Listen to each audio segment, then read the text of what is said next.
शुरू करें।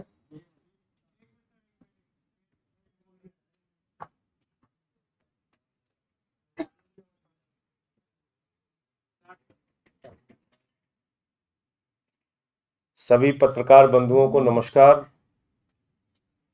आज आम आदमी पार्टी के लिए जम्मू कश्मीर की राजनीति में एक नए अध्याय की शुरुआत हो रही है और आज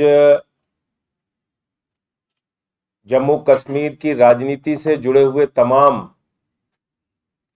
मजबूत वहां के नेता, पूर्व मंत्री, पैंथर्स पार्टी के नेता आम आदमी पार्टी परिवार में शामिल हो रहे हैं। हमारे साथ दुर्गेश पाठक जी जो वहां के प्रभारी हैं, कश्मीर के हमारे प्रभारी इमरान हुसैन जी जो मंत्री हैं दिल्ली सरकार के, इन सब के प्रयास से और बातचीत के बाद आज श्री हर्षदेव सिंह जी जो 3 बार विधायक रहे जम्मू कश्मीर के, 18 वर्षों तक एमएलए रहे क्योंकि वहां 6 साल की विधानसभा होती थी, और शिक्षा मंत्री रहे। पैंथर्स पार्टी आप लोगों ने सुना होगा, वहां की सरकार में भागीदार थी 2002 से 2005 तक।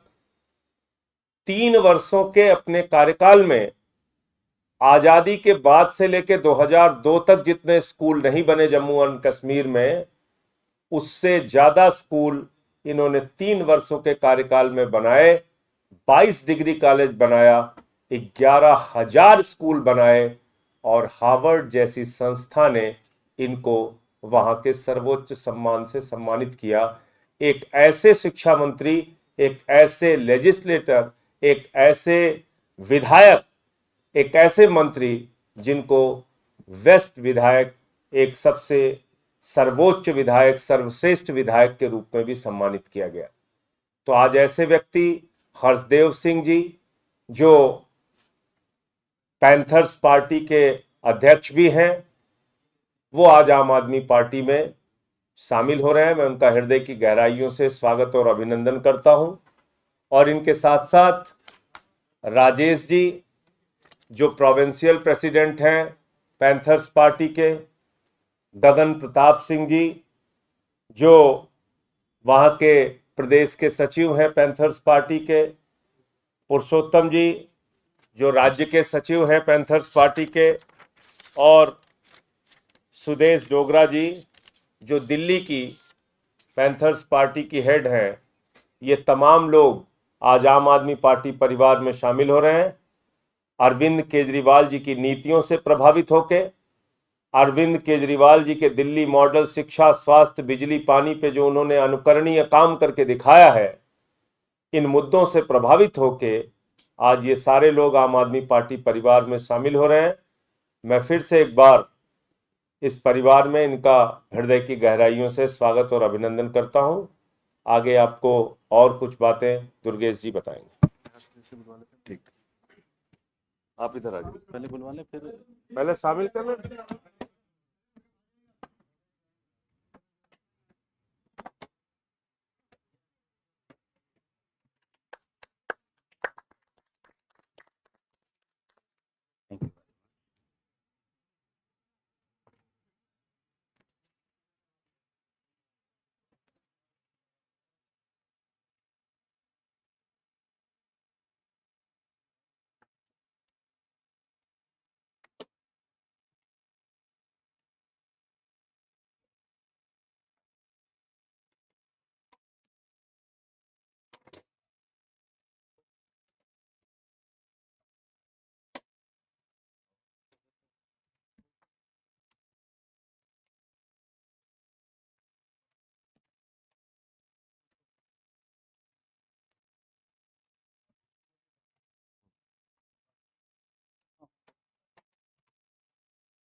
हमारे बीच में मैं एक साथी का परिचय कराना भूल गया था, गौरव जी भी हैं जो अभी नवनियुक्त प्रभारी बनाए गए हैं। सलाउद्दीन जी भी प्रभारी बनाए गए हैं, वहाँ के जम्मू कश्मीर के, कश्मीर और जम्मू के अलग अलग क्षेत्रों के हमारे प्रभारी बनाए गए हैं। तो मैं अब निवेदन करूंगा हरदेव सिंह जी से कि आम आदमी पार्टी परिवार में शामिल होने को लेकर उनके क्या विचार हैं, क्या सोच है और आगे कैसे काम करेंगे, वो अपनी बातें रखें।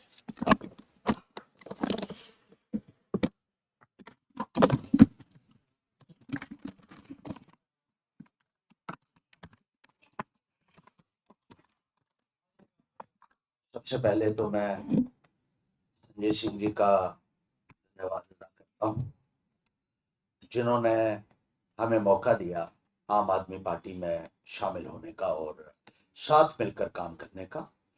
मैं दुर्गेश जी का धन्यवादी हूँ, इमरान हुसैन साहब का, गौरव जी का, सलाउद्दीन जी का, जिन्होंने अपना कीमती टाइम यहाँ निकाला और हमारी सारी टीम को आम आदमी पार्टी में शामिल किया। जो काम आम आदमी पार्टी ने किया है उसका चर्चा पूरे हिंदुस्तान में आज की तारीख में हो रहा है। जो एजुकेशन के सेक्टर में, हेल्थ के सेक्टर में, खास तौर पर बिजली और पानी जैसी सुविधाएं देने में जो रोल रहा है केजरीवाल जी की तमाम टीम का, उसकी सराहना जो है वो हर तरफ हो रही है। और जम्मू कश्मीर में भी जरूरत है इस बात की, इसी किस्म का रेवोल्यूशन वहां भी आए और जम्मू कश्मीर के लोग जो मूलभूत सुविधाओं से कई अरसे से वंचित हैं, उनको भी वो तमाम सुविधाएं मिल सके, भ्रष्टाचार का खात्मा हो सके और एक गुड गवर्नेंस जो हम अक्सर किताबों में ही पढ़ते हैं और जो यहां दिल्ली में इन्होंने करके दिखाया है, वो गुड गवर्नेंस जम्मू कश्मीर को भी मिल सके और जम्मू कश्मीर की तमाम समस्याओं का समाधान तभी हो सकता है जब एक अच्छी सरकार वहां आए, भ्रष्टाचार खत्म हो और लोकराज सही मायने में स्थापित हो सके, जिस तरीके से आम आदमी पार्टी ने दिल्ली में करके दिखाया। तो मैं एक बार फिर से संजय सिंह जी आपका और तमाम जितने भी यहाँ पार्टी के सीनियर लीडर्स आए हुए हैं उनका बहुत बहुत शुक्रिया करता हूं, बहुत बहुत बहुत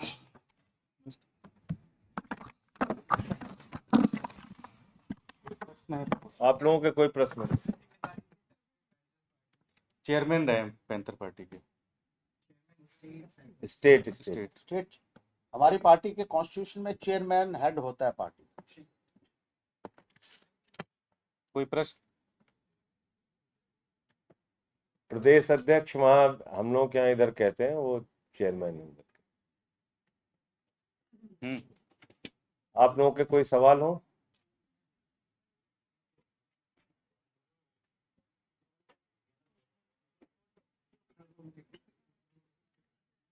बंदा कुछ बोलना चाहते? नहीं, बताइए।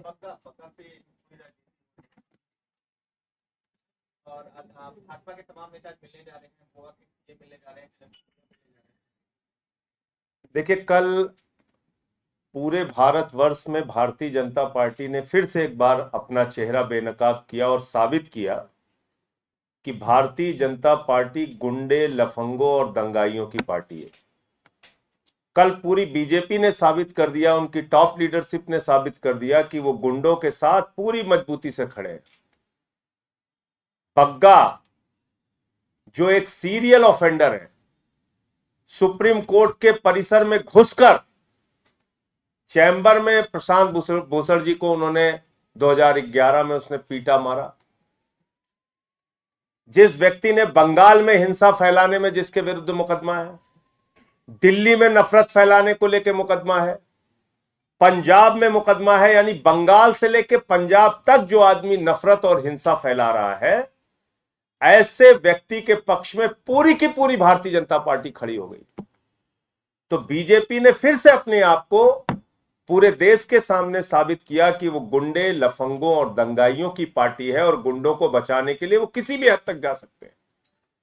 आप मुझे बताइए, जो लोग उन्नाव के बलात्कार करने वाले विधायक के साथ खड़े होते हैं, जो लोग नोएडा में अभी बलात्कार करने वाले के साथ थाने में पहुंच के प्रदर्शन करते हैं छुड़वाने के लिए, जो लोग कठुआ के अंदर 8 साल की बच्ची का बलात्कार करने वाले के बलात्कारियों के पक्ष में 3-3 मंत्री तिरंगा लेके निकलते हैं, ऐसे लोगों से आप उम्मीद कर सकते हैं कि ये कोई देश के सामने विकल्प दे सकते हैं, कोई स्वस्थ राजनीति कर सकते हैं? और कल से मैं भाजपाइयों को देख रहा हूं, कह रहे पुलिस का दुरुपयोग हो गया, पुलिस का दुरुपयोग हो गया। पुलिस के दुरुपयोग के बारे में भाजपाई बोलते हैं तो लगता है डाकू गब्बर सिंह अहिंसा पे उपदेश दे रहा है। जिन लोगों ने हमारे मुख्यमंत्री अरविंद केजरीवाल के दफ्तर पे सीबीआई का छापा मारा, उप मुख्यमंत्री के घर पे सीबीआई का छापा मारा, स्वास्थ्य मंत्री के ऊपर सीबीआई छापा मारा, हमारे तमाम मंत्रियों पे छापे मारे और 35-35 विधायकों को पकड़ के अपमानित करके जेल में गिरफ्तार करके डालने का काम किया। और यहां तक कि सोमनाथ भारती का एक कुत्ता था, उसको पकड़ने के लिए 40 दिल्ली के पुलिस वाले गए थे। ये लोग पुलिस के दुरुपयोग की बात कर रहे हैं। एक दिन में 9 एफआईआर किया आदित्यनाथ जी ने मेरे ऊपर, राष्ट्रद्रोह का मुकदमा लगाया, पार्टी का दफ्तर खाली करा दिया, 23 मुकदमे अब तक किए मेरे ऊपर। ये लोग पुलिस के दुरुपयोग की बात कर रहे हैं। हिंदुस्तान की आजादी के बाद सबसे अधिक अगर किसी ने पुलिस का दुरुपयोग किया है, अगर जांच एजेंसियों का दुरुपयोग किया है, तो उस पार्टी का नाम है भारतीय जनता पार्टी। और ऐसे सीरियल ऑफेंडर को बचाने का काम कर रहे हैं। जो आदमी बंगाल से लेके और दिल्ली से लेके और पंजाब तक में नफरत फैलाने का काम करता है दिन रात, तो मुझे शर्म आती है कहते हुए कि दुनिया की सबसे बड़ी पार्टी, दुनिया की सबसे बड़ी गुंडे और लफंगों की पार्टी बनती जा रही है। ये बहुत ही शर्मनाक स्थिति है भारतीय जनता पार्टी की।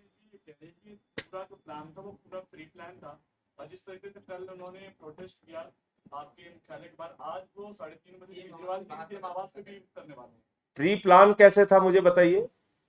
एक आदमी जो अपराधी है उसको 5-5 नोटिस भेजती है पंजाब की पुलिस कि आइए और जांच में सहयोग कीजिए, जांच में इन्वेस्टिगेशन ज्वाइन कीजिए। 5-5 नोटिस भेजती है। वो कहता हम तो कानून से ऊपर है, हम भाजपा वाले हैं, कैसे तुम बुला लोगे? नहीं आता। फिर वो जाता है हाई कोर्ट, हाई कोर्ट में कहता है हुजूर हमारी अरेस्ट पे रोक लगा दीजिए। हाई कोर्ट कहता है नहीं, तुम सीरियल ऑफेंडर हो, उसको अरेस्ट पे रोक नहीं मिलती। हाई कोर्ट से रोक नहीं मिलती, 5-5 नोटिस मिलती है, पुलिस वारंट लेके आती है, जनकपुरी थाने में सूचना देती है। और किस प्रोसेस को फॉलो करना चाहिए बताइए आप? हिंदुस्तान की धरती पे कौन सा ऐसा नियम है जो पंजाब पुलिस ने फॉलो नहीं किया इसकी गिरफ्तारी में? आप बताइए। लेकिन गुंडों को क्योंकि सपोर्ट करना है, इसलिए किसी भी हद तक जाने की बात है। इसमें और क्या कहा जा सकता है? बीजेपी का असली चेहरा है। अब आने दीजिए, तो सोमवार को उस पर सुनवाई फिर से होगी। हाई कोर्ट का जो फैसला आएगा उसको मानेंगे। देखो एक बात समझो आप, गोवा के सीएम मिलने जा रहे हैं, कब मिलने जा रहे हैं? मुझे तो आश्चर्य है कि अमित शाह अब तक क्यों नहीं मिलने गया। अमित शाह को मिलने जाना चाहिए भाई। जो पार्टी ही दंगे और गुंडई में स्पेशलाइज्ड है, उसमें तो अमित शाह को मिलने जाना चाहिए। गोवा के सीएम को तो स्टेटस कम है उसको जो भेज रहे हैं, अमित शाह को खुद जाना चाहिए। भले ही अमित शाह दंगे फसाद नफरत फैलाने का काम करे, कहीं बिजी हो तो खाली होके जाए टाइम निकाल के। आप बताइए, ऐसे आदमी को बचा रहे हैं जो बंगाल से लेकर पंजाब तक हिंसा नफरत फैलाने का काम करता है। उसको ऐसा महिमा मंडित किया जा रहा है जैसे पता नहीं किस महापुरुष के खिलाफ पंजाब पुलिस कार्रवाई कर रही थी। बहुत सारे आरोप है इसके खिलाफ। आप इसके अगर पूरे हिस्ट्री में जाएंगे, इसकी हिस्ट्री सीट अगर आप लोग पढ़ेंगे तो आप लोगों को भी ये लगेगा कि एक ऐसे शर्मनाक व्यक्ति को बचाने का काम पूरी की पूरी बीजेपी की लीडरशिप कर रही है। और साबित कर रही है बीजेपी कि दुनिया की सबसे बड़ी गुंडे लफंगों की पार्टी है बीजेपी। देखो ओहो, आप किसी भी चीज पे आश्चर्य मत कीजिए। किसी दिन हो सकता है हमारी गाड़ी तोड़ दे, बिल्कुल आश्चर्य मत कीजिएगा। किसी दिन हो सकता है सीएम के घर पे जैसे पिछली बार तोड़फोड़ किया था, आज 3:30 बजे आप बता रहे हैं वहां फिर से तोड़फोड़ कर दें। भाजपा वाले किसी भी प्रकार की गुंडई करें, किसी को आश्चर्य हो सकता है, मुझे आश्चर्य नहीं होगा। कभी हो सकता है गोली चला दें हम लोगों के ऊपर, कई बार यही काम है इनका, दिन रात यही करेंगे। इसमें घबराने की बात नहीं है, वो इसी के लिए बने हैं, उनको दिन रात गुंडई करना है। कभी सीएम के घर पे गुंडई करेंगे, कभी हमारे घर पे गुंडई करेंगे, कभी कहीं और जो जब दिन रात उनका काम ही यही गुंडई का है तो करेंगे रोज गुंडई। संजय जी, आदेश गुप्ता कह रहे हैं कि आम आदमी पार्टी बांग्लादेशी और रोहिंग्याओं को सारी सुविधाएं दे रही, उन्हें संरक्षण दे रही अपने वोट बैंक के चलते। तो आदेश गुप्ता क्या कर रहे हैं? आदेश गुप्ता को जाके अमित शाह घर के सामने धरना देना चाहिए कि नहीं देना चाहिए? आदेश गुप्ता ये कह रहे हैं कि अमित शाह बहुत ही नाकारा व्यक्ति है, उसने बांग्लादेशी घुसपैठियों पे अब तक कोई कार्रवाई नहीं की। अब बताइए संजय सिंह उसमें क्या करें? आदेश गुप्ता को जाके अमित शाह के यहां बैठना चाहिए कि तुम नाकारे हो, 8 साल से कुछ किया नहीं तुमने बांग्लादेशी घुसपैठियों के खिलाफ। मोदी जी के घर पे जाके बैठना चाहिए आदेश गुप्ता को, बैठना चाहिए नहीं बैठना चाहिए? 5 साल से वहां चला रहे हैं योगी की सरकार, 8 साल हो गया केंद्र में सरकार है, कई राज्यों में तुम्हारी सरकार, अभी भी रोना रोते हो बांग्लादेशी घुसपैठिया। अरे कार्रवाई कौन करेगा? तुम तो करोगे। पता किया तुमने कितने बांग्लादेशी घुसपैठिए? मैंने पार्लियामेंट का जवाब दिखाया था, खुद लिख के दिया है भाजपाइयों ने कि हमें नंबर ही नहीं पता कितने बांग्लादेशी घुसपैठी हैं हिंदुस्तान में। तो ड्रामेबाजी, एक ड्रामा कंपनी भाजपाइयों को खोल लेना चाहिए, दिन रात ड्रामा करे, पूरा देश कम से कम एंटरटेनमेंट लेगा। ये लोग कैसी कैसी किस्से मांग कर रहे हो तुम? बांग्लादेशी घुसपैठिए उड़ के आ गए दिल्ली में। बॉर्डर की सुरक्षा किसके पास है? 8 साल से किसके पास है बॉर्डर की सुरक्षा? देश की सीमा की सुरक्षा की जिम्मेदारी मोदी अमित शाह के पास है। आदेश गुप्ता को कहना चाहिए कि मोदी जी और अमित शाह देश के सबसे नाकारा नेता हैं। 8 साल में इन्होंने बांग्लादेशी घुसपैठियों पे कोई कार्रवाई नहीं की और आदेश गुप्ता अनशन करेंगे अमित शाह के खिलाफ। कहें